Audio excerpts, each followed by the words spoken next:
అందరికీ నమస్కారం అండి. ఎస్ఎల్ తెలుగు స్టోరీస్‌కి స్వాగతం. నేను చెప్పబోయే కథ 'పెళ్లి ఒప్పందం' ఎపిసోడ్ నంబర్ 20. మరిన్ని కథల కోసం నా ఛానల్‌ని సబ్స్క్రైబ్ చేయండి.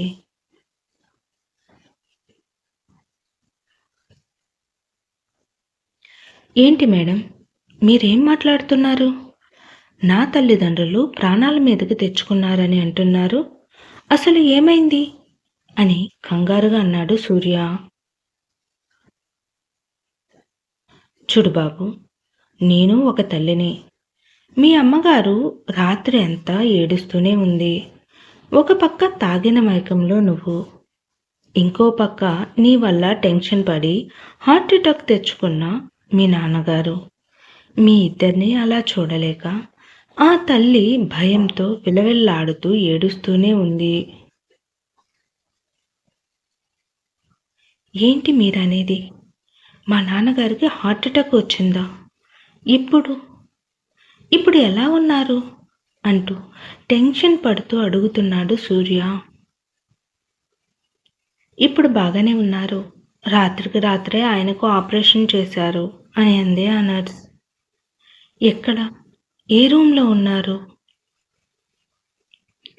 ఐసీయూలో ఉన్నారు అని ఆమె చెబుతూ ఉండగానే కంగారుగా స్పీడుగా పరిగెత్తుకుంటూ అక్కడి నుంచి ఐసీయూ వైపు వెళ్ళాడు సూర్య.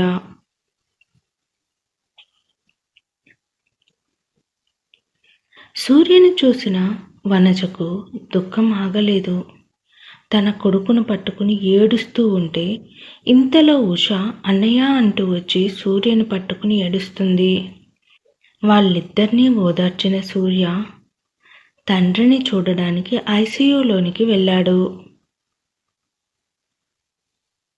తండ్రిని ఆ పరిస్థితుల్లో చూసిన సూర్యకు మతి చలించినట్లయింది. ఇదంతా నా వల్లే అంటూ తనను హింసించుకుంటుంటే అది చూసిన వరుణ్ పరుగున వెళ్ళి, ఏంటి సూర్య ఇది? ఇలా చేస్తున్నావు? నీకేమైనా పిచ్చి పట్టిందా? అంటూ ఆపాడు. వరుణ్, నా వల్ల ఎంత అనర్థం జరిగిందో. నన్ను ప్రేమించని, డబ్బుకు మాత్రమే విలువ ఇచ్చే ఒక అమ్మాయి కోసం నన్ను కని పెంచిన నా కన్న తల్లిదండ్రులకు నేను ఏమి ఇచ్చానో చూడు. ఎప్పుడూ ఆనందంగా ఉండే మా ఇల్లు ఇప్పుడు నా వల్ల ఒక్కసారిగా అంధకారంలోనికి వెళ్ళిపోయింది. నా తండ్రి అనారోగ్యంతో హాస్పిటల్ పాలైతే మా అమ్మను కన్నీటిమయం చేశాను. మా చెల్లి భయానికి కారణమయ్యాను. ఇక చాలు వరుణ్, నేను ఇక ఈ ఊరిలో ఉండను. నాన్న కోలుకోవడమే ఇక్కడి నుంచి వెళ్ళిపోతాము అంటూ ఎంతో బాధతో ఏడుస్తూ అన్నాడు సూర్య. సూర్య, నేను చెప్పేది విను. నువ్వు మిహిరను తప్పుగా అనుకుంటున్నావు. ఒకసారి ఆలోచించు. ఆమె నువ్వు అనుకున్నట్లుగా డబ్బు మనిషి కాదు. తనను వాడు ట్రాప్ చేసి పెళ్లి చేసుకుని ఉంటాడు. అంటే ఏమిటి వరుణ్ నువ్వనేది? ముక్కు మొహం తెలియని వాడు ట్రాప్ చేస్తే ఆ ట్రాప్లో పడి వాడు చెప్పినట్లుగానే చేస్తారు. కానీ కన్న తల్లిదండ్రులకు చెప్పరు. వారి కోసం ఏదైనా చేసి వారి స్నేహితులకు చెప్పరు. కానీ ఆ బ్లాక్మెయిల్ చేసే వారికి మాత్రం భయంతో వణుకుతూ వాడు చెప్పినట్లు చేసి వాడు మరింతగా వీళ్ళని ఏడిపించడానికి పని గట్టుకుని అలాంటి వారికి అవకాశం ఇచ్చి వారి కోసం ఎదురు చూసి మాలాంటి వారి జీవితాలతో పాటు మా కుటుంబాలను కూడా ఇలా నాశనం చేస్తారా చెప్పు? అక్కడకు నేను మిహిరను అడుగుతూనే ఉన్నాను. మీరా ఎందుకు అలా ఉంటుందో తెలుసుకోవాలి అని, వీలైనంత వరకు ఆమెకు నేను తోడుగా ఉండాలని. నీ బాధ ఏంటో చెప్పు మిహిరా అని అడిగితే ఏమందో తెలుసా వరుణ్? నాకు చెప్పాలని అనిపిస్తే ముందు నీకే చెప్తాను అని చెప్పింది.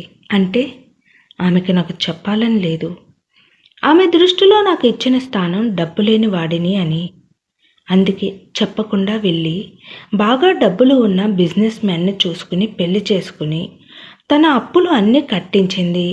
ఇది ట్రాప్ చేసి భయపెట్టి చేసుకున్న పెళ్లి కాదు వరుణ్. కేవలం ఇది ఒక బిజినెస్ డీల్ పెళ్ళి. ఈ పెళ్లి జరగడానికి మూల కారణం డబ్బు. అంతేగాని మనసులు, ప్రేమలు అనే పదాలకు ఇక్కడ స్థానం లేదు అని కోపంతో అక్కడి నుంచి వెళ్ళిపోయాడు సూర్య. శ్రీనివాసరావును చూసేందుకు హాస్పిటల్కు వచ్చిన ఈశ్వర్రావు, జానకి సూర్య అన్న మాటలను విన్నారు. వెంటనే వాళ్ళు వరుణ్ దగ్గరికి వెళ్ళి, వరుణ్, అసలు ఏం జరిగిందో నీకు తెలిసిన విషయాలను మాకు చెప్పు అని అంది జానకి.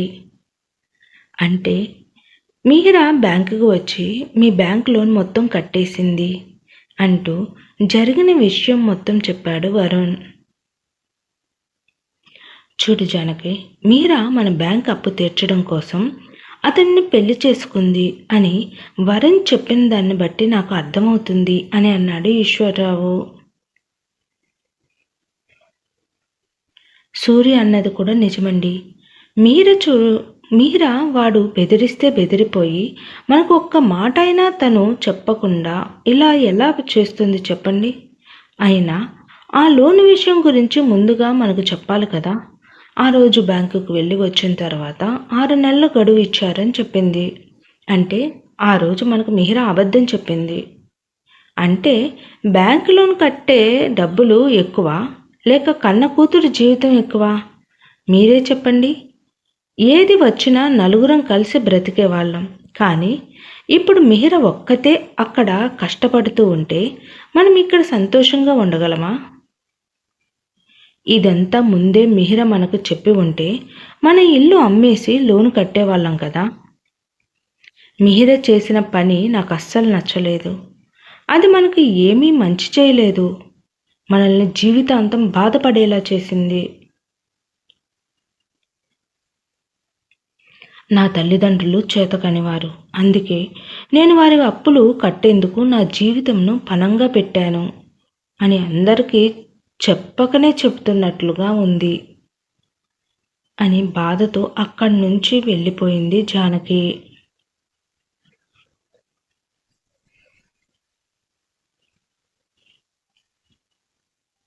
మిహిర గురించి తెలిసిన తర్వాత జానకి ఏ నిర్ణయం తీసుకుంది?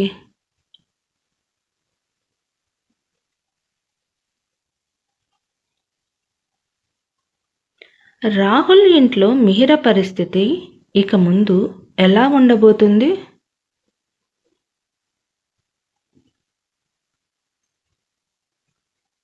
ఇక ఇదంతా మనం తర్వాయి భాగంలో చూద్దాము.